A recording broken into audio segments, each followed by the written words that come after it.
Hi there, welcome back, 824. So home sales saw a dip last month, which was a bit of a surprise to experts, but rising home prices and mortgage rates, all of that is to blame. Credible.com personal finance expert Dan Ricardo joining us now to help us explain what's going on in the housing market and whether we should maybe wait to buy or wait to sell or any of the above. Dan, great to have you. Good morning.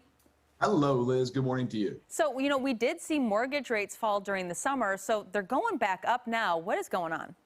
Yeah, well, they are creeping up a bit. About 3.3% is the average today for a 30-year mortgage. And that's about as high as it's been in the last 8 months or so. Keep it in the context, it's still incredibly low by historical standards, right? So, yes, they're creeping up. And as you said, Liz, accurately, that means that some buyers are going to be dropping out of the market, perhaps. That means we might see prices, this is a good thing, prices start to plateau in the market. So it's not all bad news, although for some buyers, it probably means they're hitting the pause button.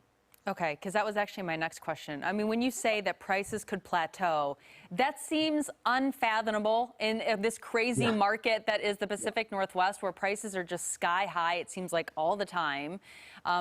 Do you really think that could happen here?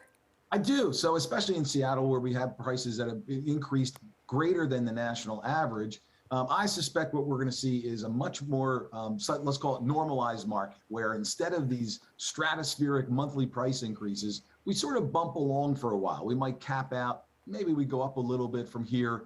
I don't see a dramatic downturn necessarily, but those 20% increases that we're used to, I think we're a little bit behind that. Okay.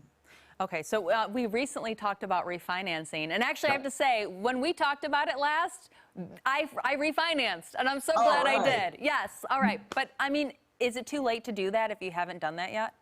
Great question. It is not too late. So again, by historical standards, the rates are still pretty low. So if you're the last human that has not yet refinanced your mortgage in the last year or so, boy, now is the time, because rates are probably still headed up from here.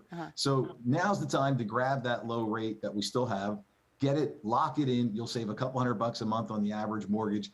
It's well worth it. And that way, maybe you can pay off that mortgage even faster. That's a win-win. It really is. And I'll take what I can get. A couple $100 every month. That sounds fantastic.